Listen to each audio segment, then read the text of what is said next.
Hey, Brandon here. Welcome back to Transform Your Workplace. If you're listening for the first time, thank you for giving us a shot. And if you're a recurring listener, thank you for the support. Really appreciate it. Hey, couple quick things before we talk about today's topic. First off, we do an annual survey, which you've probably heard about by now. It's called the What People Want from Work survey. Xenium's been doing this for, I believe it's the 4th year. And we do this every time during the summer. It's a free survey where you can really start to measure what your people want out of their work, what they appreciate about the work, what they think of leadership, their comp, their benefits, all that stuff. So go to xeniumhr.com/survey, and we'll definitely put a link in the show notes so you can quickly get to it. But go sign up. You have till July 31st, 2019 to sign up. We would love your participation. It's a really valuable survey. That's all I want to say there. The other thing I wanted to mention is that we have built out a really good library of e-learning courses that are great for emerging leaders. And even there are some ones that are just focused on employees as well. So we have like harassment, and we actually have a specific California one and one for New York because there are specific laws there. But anyways, we have a whole library. There's time management, there's HR basics, there's leadership essentials. There's so many great courses. We have a subscription for all that. And I want to offer for the listeners, there's a promo code 19 off. If you use the number 19 off, you'll get $19 off for the first year. And it makes it only $100 for a year. And you have unlimited access to all the courses in our library, which is about 10 of them. And then you have ongoing access to anything we build. So if we build a new course, you automatically get access. So go check that out. We'll put a link up. It's xeniumhr.com/courses. But again, in the show notes, there'll be a link so you can go subscribe. Okay, housekeeping items aside, wanted to tell you that Josh Schneider's today's guest. He wrote the book, 5 Days to Your Best Work Yet, A Human-Like Approach to Better Work. I don't know about you. I'm a huge self-help junkie. I can't get enough of it. I'm always trying to figure out how to learn, develop, motivate myself, get my time management together, be happy at work and in life, all that stuff. And so this is right up my alley. I do feel like, especially if we're trying to transform the workplace through this podcast, what we need is to develop ourselves individually as contributors and as leaders. And part of that is we've got to learn, obviously, the theories, got to learn how to do stuff, but we also got to take care of ourselves and jumpstart our development or motivation. So I definitely want to mix in a lot more of the self-help type content in the podcast. I hope you enjoy that. Let me know if you want more of it, if you want less of it. I'm really just trying to try this out and see if it's going to work for you and the audience. I really think it's the right thing to do, but let me know. Josh is great. I think you're going to really like this discussion. I'll step out of the way. Enjoy.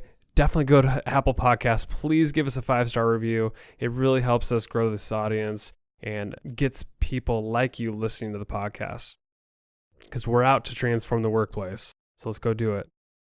Thank you for listening. Talk to you next week. Hey, Josh, welcome to the podcast. Good to have you on, man. Thanks for having me. Excited to be here. Yeah, so you wrote a book, 5 Days to Your Best Work Yet, Human-Like Approach to Better Work. You just had baby number 3. The question for you is, are you doing your best work right now? I'm trying. I take these pills in the morning. They're called neuro something.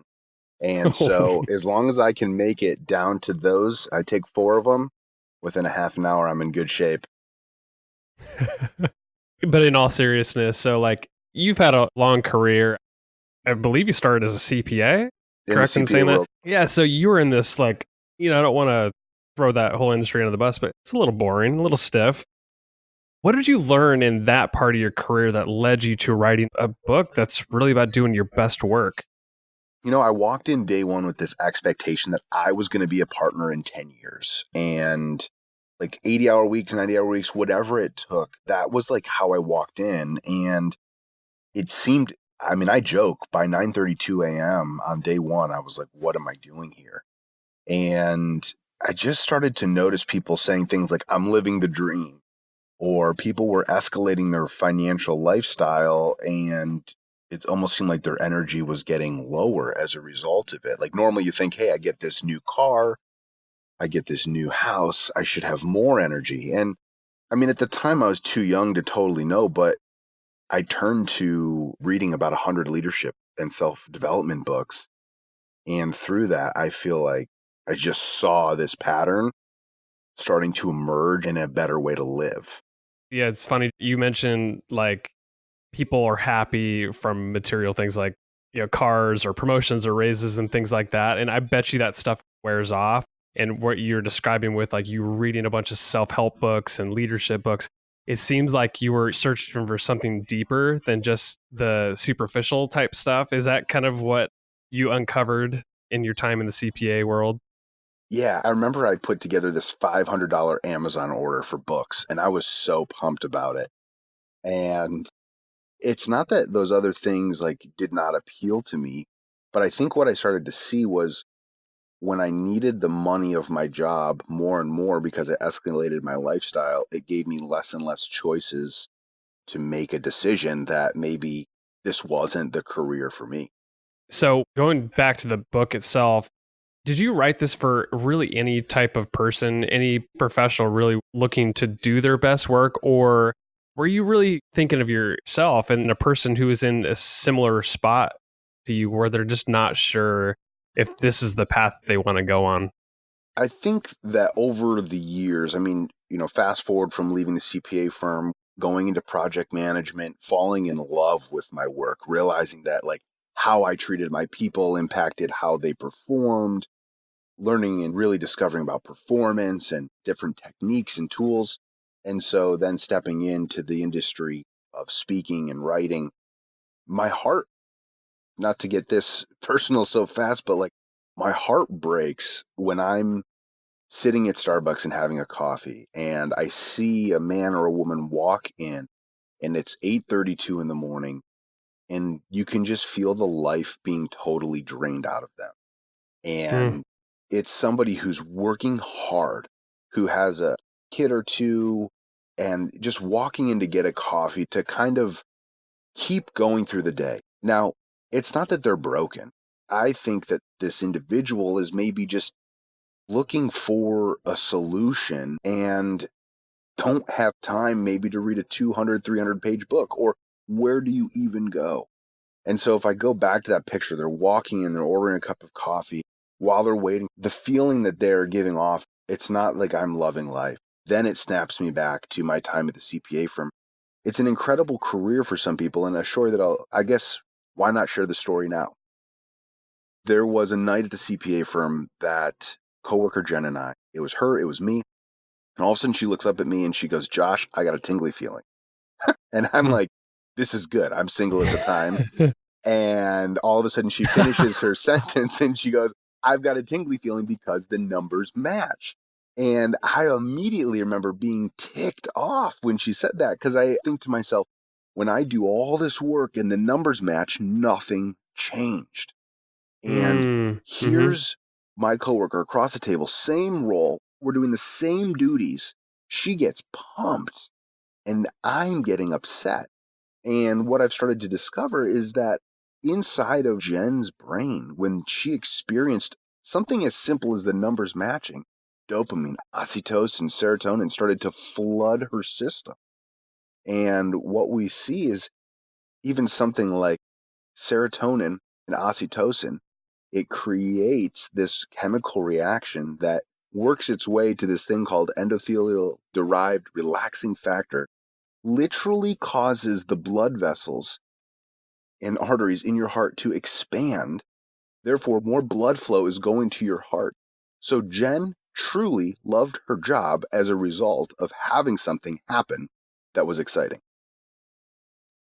That's so fascinating. She got the tingling feeling, numbers matching, you didn't. And I think that was probably a sign for you to say, I'm not in the right role. And I think Totally. there's a lot of people out there that are probably feeling the same thing. You ever hear people like say Sunday nights are just the worst because, Monday's coming up and the Yeah. weekend's over and now they got to go back to work. And to me, that's a sign as well that like you're not doing the best work possible. And it's crazy to me. Like this podcast is all about transforming workplaces. It's about creating great workplaces with great people. And to me, if you're showing up to work and you're not doing your best work and you're not in it, we're so unproductive as a culture in a workplace if we have a bunch of people miscast or not doing their best work or not putting them whole selves into the work. I mean, is that how you would probably describe it as well? Yeah, and I think sometimes too, I mean, there is a group of people that don't want to show up. And Yeah. and they Sleepwalk physically through the show day. up, right, but they don't. They find a way to hide in the organization, especially one of my consulting firms or clients that we were talking about, $25 billion organization and massive amount of employees. There are places for people to hide in that organization versus, a lean startup with 9 people. You can't hide there. So there's people that can hide, but there's also, I think, the vast majority of people that show up, and human nature is that I want to win, I want to belong, and I want to feel rewarded for my time. And how many people are showing up, in essence, pushing down the gas pedal on the car? The car that drove them there or the vehicle that transported them there, the gas was pressed down and the car responded. And so many people show up. They want this human nature of belonging, of winning, of feeling fulfilled. Yet the return on that time and investment oftentimes does not even equal the energy output. That puts us in a very challenging situation. So when we talk about like personal growth, I mean, you stated early on in the book that, what we did last year, if we do the same thing this year, is that a recipe for success? And there's obviously that overused quote of definition of insanity is doing the same thing over Mm-hmm. and over again and expecting different results. And I always wonder why people don't take action on new ideas. Let's take it back to the example where you bought $500 worth of books. Okay, you could have read all of them, which you probably did. And if you didn't take action on any of those ideas in the book, what's the point, Because I guarantee you gleaned some ideas from those books Mm-hmm. that would have allowed you to take action that was so different than what you've ever done in the past. But if you didn't take action, like how do you expect to grow? Like, okay, you have the knowledge, but if you're not taking action, how is your life going to change? What would you say to people that are just not taking action? They're doing the same thing they've always done and they're not getting any different results. Foremost, does somebody want a different result? I'm sure you've seen Gary Vee at some point, Yeah. and one of the things I love most about what he says is he goes, if you're on 4 softball teams and get to play 3 hours of video games a night, you feel like you have won the lottery. Like, congratulations. Like, you are living the life that you truly want. And I think that sometimes, is there this expectation that some people want to just show up and punch the clock? I still struggle to believe that because human nature is this feeling. It's innate inside of us to be fulfilled. And so why don't we take action? I think there's that group of people that maybe just don't want to take action. And even as I say at the end of this book, 5 days, is this is not the only path forward. There are hundreds of other paths forward and thousands of other resources that could help you. And I think that right there is also a huge part of the problem. I mean, how many different people or voices can you listen to? I mean, just to be real, the amount of money that it takes coming into your household to keep the lights on, it's stressful. Sure And is. I think for the average, when I see statistics of what an average family makes, that's where I snap back to that vision of somebody walking into Starbucks wanting a coffee. And it's like, if they could just find a way to get turned on, and you're talking about action, that's why I said, who has time to read a full book? I do. I try to, but You how got to about make five time. days? Exactly. Can somebody take out 10 to 12 minutes for 5 days in a row and hopefully start to gain some traction and some excitement?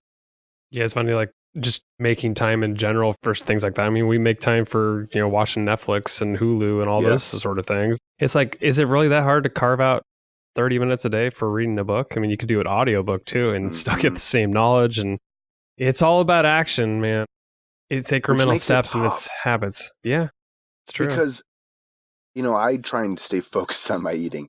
And I will joke with my closest friends and be like, I could be at Las Vegas all-star buffet and I could have this Zen-like discipline where I am not going to touch anything that I should not. Yet, there's these other times when I'm strolling by and I see a gas station and I find myself in there getting a 6-hour-old taquito thinking, like, Gross. what? Yes, exactly. I mean, they taste delicious, but you know it's not good for you. And it's like, how do I go from one end of the spectrum to the other? And I think this is a hunch that I have, but we look at work-life balance. If 3 good things happen in a week, am I supposed to have 3 bad things happen? Like, what is balance? And I love this idea that I should draw energy from my work and I should draw energy from my life. And when one of those two sources is not allowing me to get a return on my time, then I feel like I'm stuck in the middle, which then too many resources, too many choices, or lack of something that seems compelling. And then I'm stuck there not taking action. Mm-hmm. This is a perfect lead in to the 5 days. So, day one, you suggest understanding where you're at.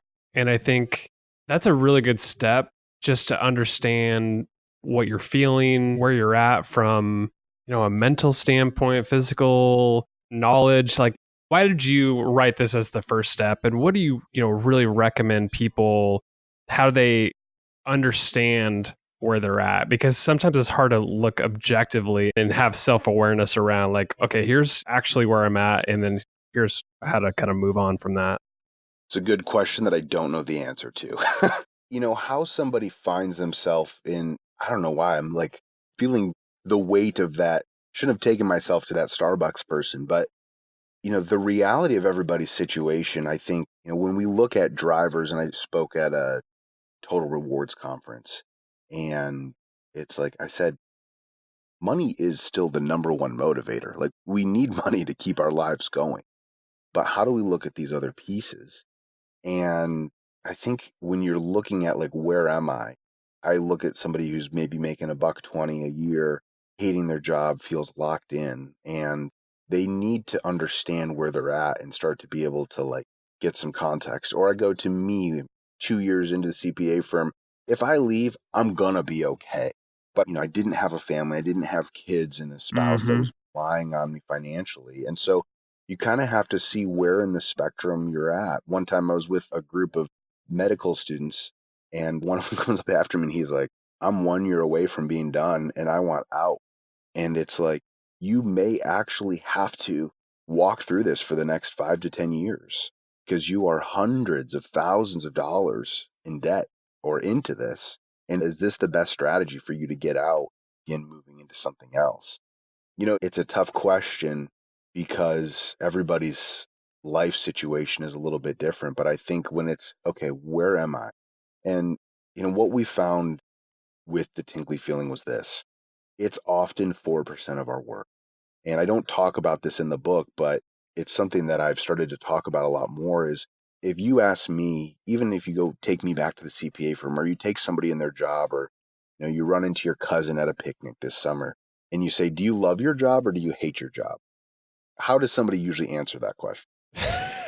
they love their job. I don't know. Like, I hear all sorts of stuff, but I usually people say, yeah, I love my job, but they probably don't mean So it. it's right. And it's usually people are like one end of the spectrum. And then what I've seen is, okay, so why? And if it's either money or my manager, either the money's great or the money's horrible, or my manager's great or my manager's horrible. And it leaves us with like no discernible information on how to make the situation better. And so with the tingly feeling, we found that oftentimes it's about 4 to 5% of somebody's work week is this apex moment, Mm. the thing where the body comes into complete resonance, where the heart is just fully on fire for the work and the tasks that you're doing. And so many people will be like, well, Josh, I work with spreadsheets. A couple months ago, I was with the gentleman and he was showing me something. He's like, Josh, the spreadsheet tells a story. I And, love it. I like this and guy. I'm a numbers guy too, so yeah, I get it. yeah. And you have to, like, if everybody could just let themselves realize that there is a part of their work that is meaningful, that if it's that the spreadsheet tells a story, and I'm kind of leaving the question behind, but you've got to just okay, where am I?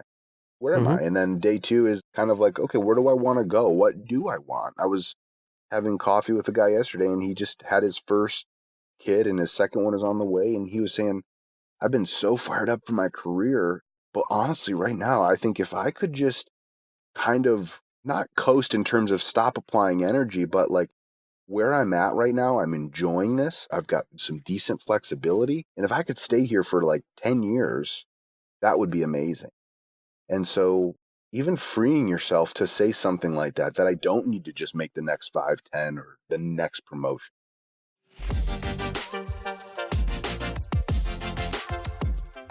Hey, Brandon here to take a quick break to talk about the annual What People Want from Work survey presented by Xenium HR.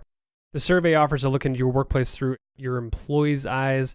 We're going to reveal what's working, what needs improvement, and what your employees want from the workplace. We're going to cover areas like leadership, workplace culture, management support, rewards and recognition, work environment, and so much more. It's a mix of qualitative and quantitative data. The deadline to register, July 31st, 2019, and the survey will be open until August 31st, 2019. You'll get a free report in the end to tell you all about what your people want from work. You'll get your scores in a nice PDF report. If you want to participate, go to xeniumhr.com/survey and you can sign up right away. Now back to the show. Go back to day one real quick. You talked about like taking inventory, and I really like this point because we all have frustrations. We all have really good moments and stuff that brings us joy. You talked about that tingly feeling, and you encourage people to take inventory of both of those things to figure out what really drives them. And I think that's what leads into day two. We're like, where do we want to go? It's like, how do we bottle up more of the joy? Is there any particular way that you recommend people go through that exercise of taking inventory? And I think one of the simplest ways is going to be a tool like StrengthsFinder, or taking an assessment that gives you some insights about yourself that helps you find your motivators. The other thing is there somebody that you work with that you could get some insight from? What am I doing? And what am I doing that like makes a difference to the organization? Or like we work side by side. When do you notice I'm so full of energy and excited? And the strengths and weakness thing, it's hard for me to pinpoint on just that because, as Marcus Buckingham will oftentimes say, like, it's not about what you're good at and it's not about what you're just bad at. A strength is something that strengthens you, that gives you energy, and a weakness is something that pulls it. And, I'm sure you've seen plenty of cases where somebody rose up through an organization on their weaknesses because they were a highly engaged employee. The organization came to them, their boss came to them and said, I need you to help solve this problem. And because their engagement level was so high, they figured it out and they took ownership of the problem. Fast forward 5 years, they're now vice president of solving this problem and they hate it and it drains them and it's killing them. And so taking this inventory of, okay, what do I do well and how do I begin to incorporate this more into my life, starts to look at kind of like the energy of how we show up, and not energy in a weird way, but am I energized? Am I excited? When time begins to go away, one of the words I talk about is meiraki, which is a Greek term that means the soul, the love, a part of you in your work. And I think the way that we can begin to see meiraki, and an example is, you go to a restaurant and the server approaches you and reads the specials and says, okay, anything you need, I'll be here for you. And a totally like standard average transaction. Yet this server with some meiraki shows up and they almost sneak up on you like the butler from Mr. Deeds. You're like, whoa. And he just bedazzles you with these words. And he's like, well, the tomahawk bone and ribeye, it's aged in this locker down in the Eastern Market and it's lined with Himalayan salt. And if you and I were to stand in there for just 2 minutes and lick our lips, it would remind us of the warm Mediterranean Sea. And you're just like, I'm vegan, but I think I want that. Like, I'm hungry all of a sudden. Exactly. And taking an inventory, my first company was called Prime 3 Coaching, which was a horrible name because it didn't stand on its own. But to me, it meant personal resource inventory management effect, Prime.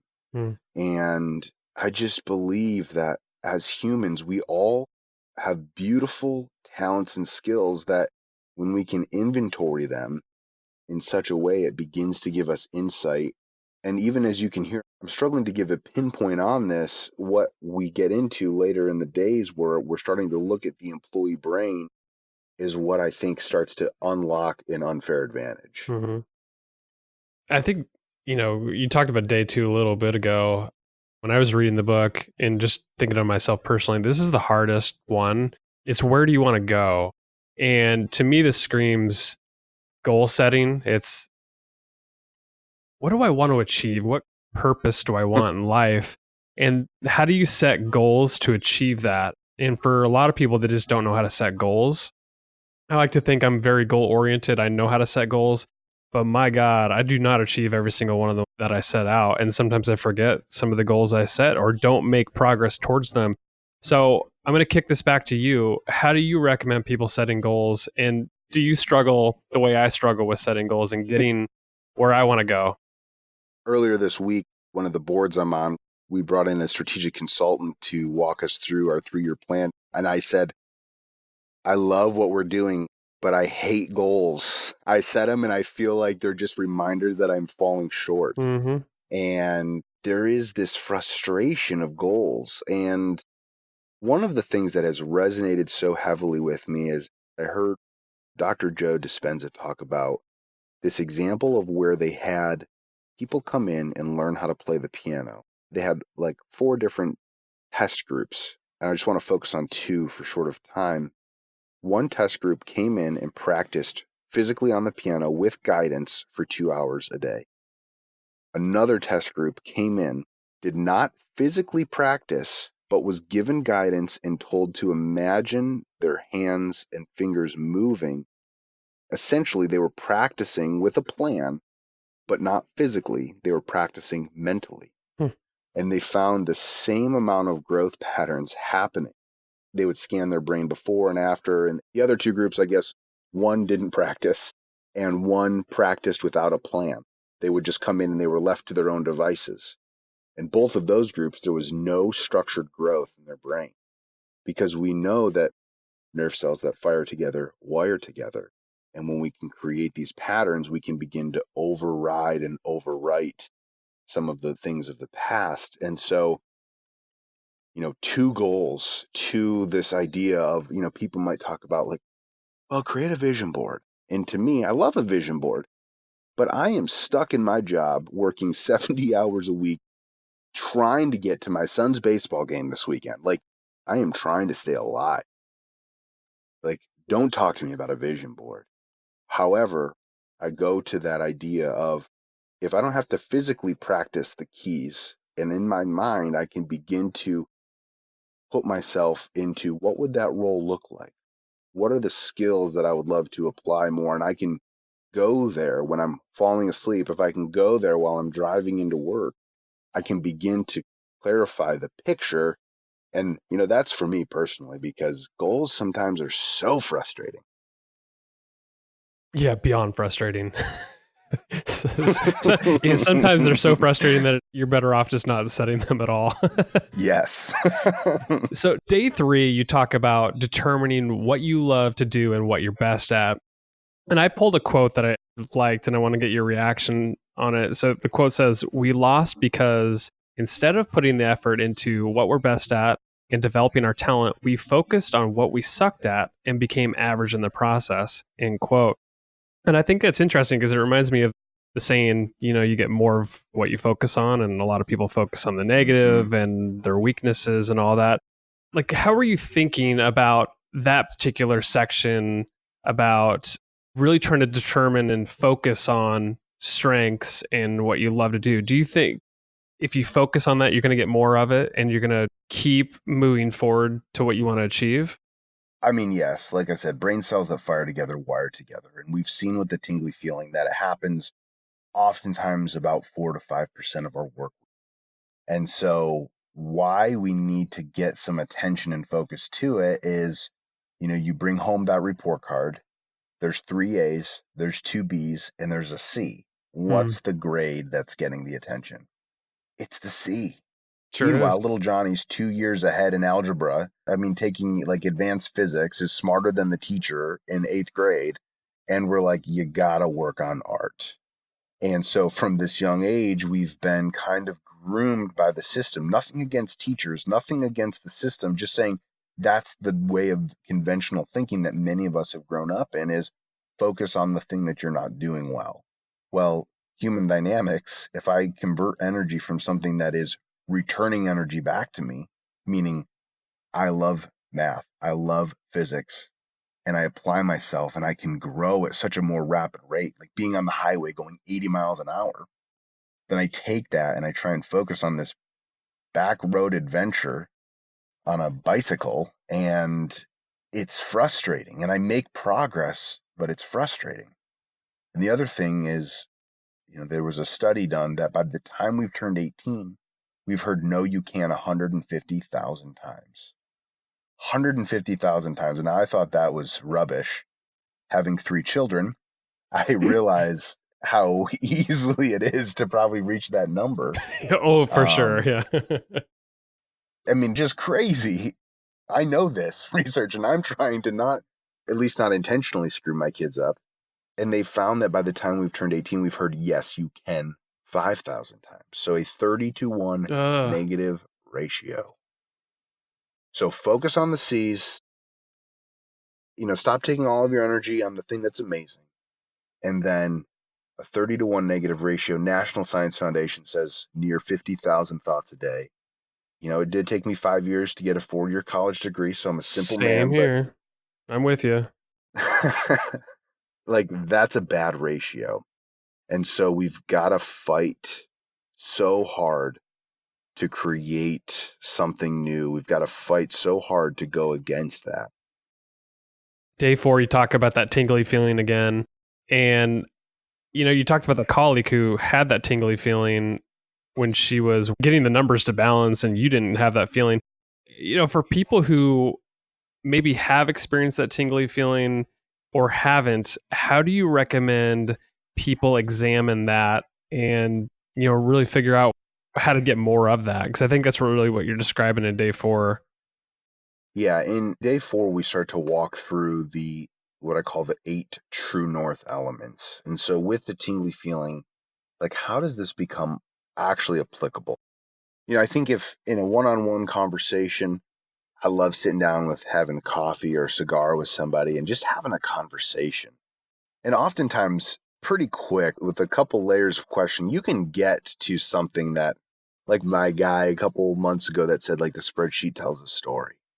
Like, that's a tingly feeling moment, and you can usually get there. But these 8 Truenorth elements, we're trying to look at what is happening on the back end. What's happening at maybe a non-conscious level? And we'll just take one of them, for example, and problems is one of these Truenorth elements. And you take a situation like solving problems at work. So I'll ask you right now, do you love big problems?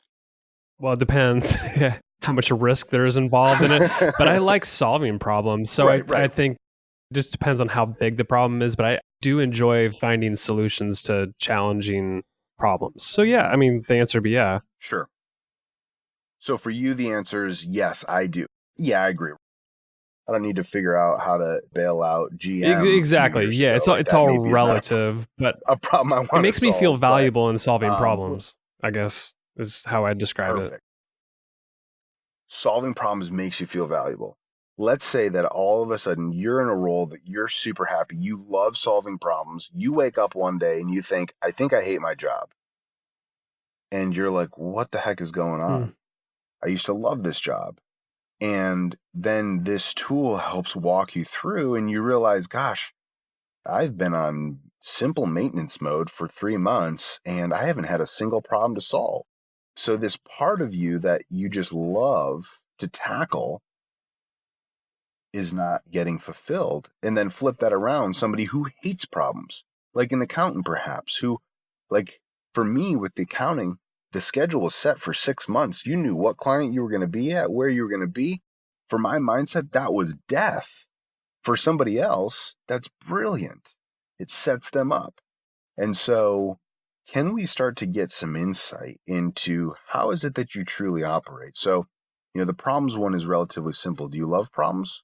Do you love solving them? Do you get energy from them? Do you feel reward?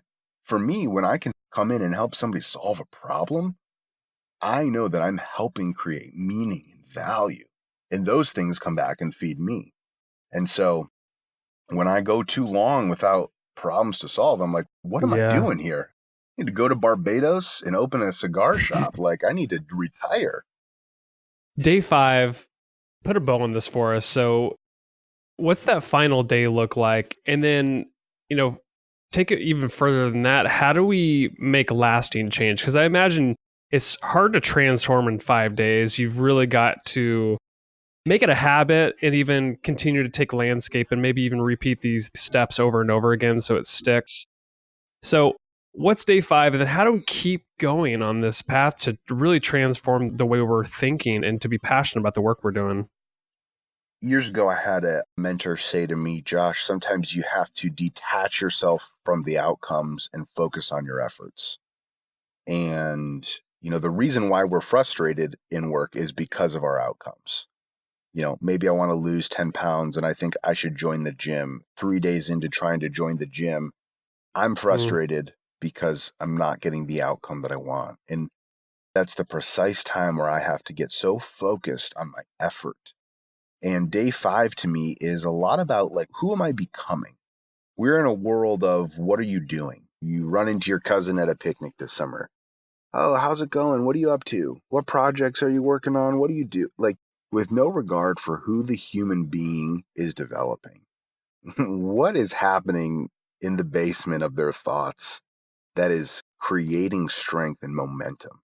And that's, to me, what this is about, because I worked in the service space for quite a few years during college and even when I was at the CPA firm as a server. And so every once in a while, I'd have a client come through with an American Express Black Card. Are you familiar with what this is? Isn't that the one where you're super wealthy and you have huge amounts of money that you're putting on American Express, so they give you that Black Card? Very rare, not many people have that card. Very rare. Exactly. Unlimited spending ability. Unlimited, huh? No limit. Yeah, Tiger Woods purchased a home with it, and it wasn't an efficient $250,000 condo, right? Imagine that you won the lottery or whatever, and you got this, and all of a sudden you think to yourself, it's time to upgrade my vehicle. And so you go to the dealership, and you pick out you're like, I want this upgrade, and they try to sell you the warranty, and you're like, perfect, I'll take it. And the salesman's just pumped, and you pull out this Black Card and your ego just swells. And he takes it back and he's like, there's going to be a 3% service fee. You're like, I don't care. Swipe it. And they swipe it and they swipe it again. And then they look at you and they're like, it's declined. Yikes. And you're like, what? So you get on the phone with American Express and you're about to tear into them. And you're like, I'm here at the dealership and and they're like, so sorry, would you like us to activate the card? And I think that's so human potential and human greatness. And the subtitle of the book, Human-Like Approach to Better Work, is everything is so focused on what are you doing? And I think if we can realize that human beings have this incredible capacity, but until it's activated, until somebody comes along and believes in them, or they can focus on who they're becoming through anything, we're not going to step into that incredible possibility on the other end.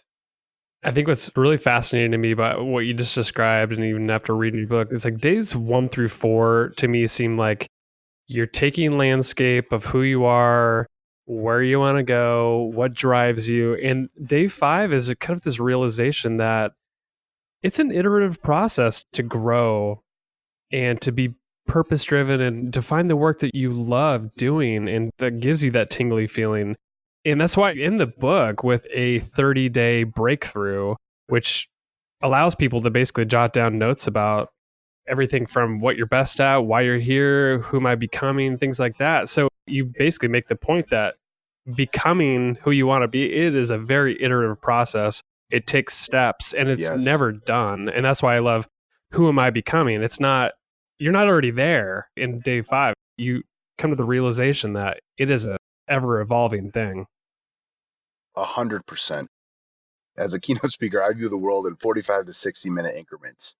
And, a keynote to me is to come in and to open up an incredibly huge idea and deposit a few practical tools. And that to me is kind of what the book is, just trying to crack open the door a little bit and say, hey, I think there's a way forward here.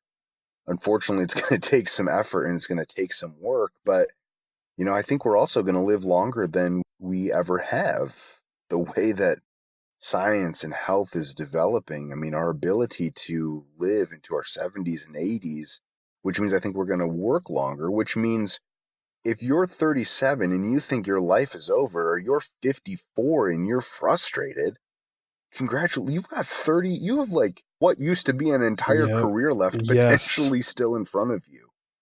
And why give up now?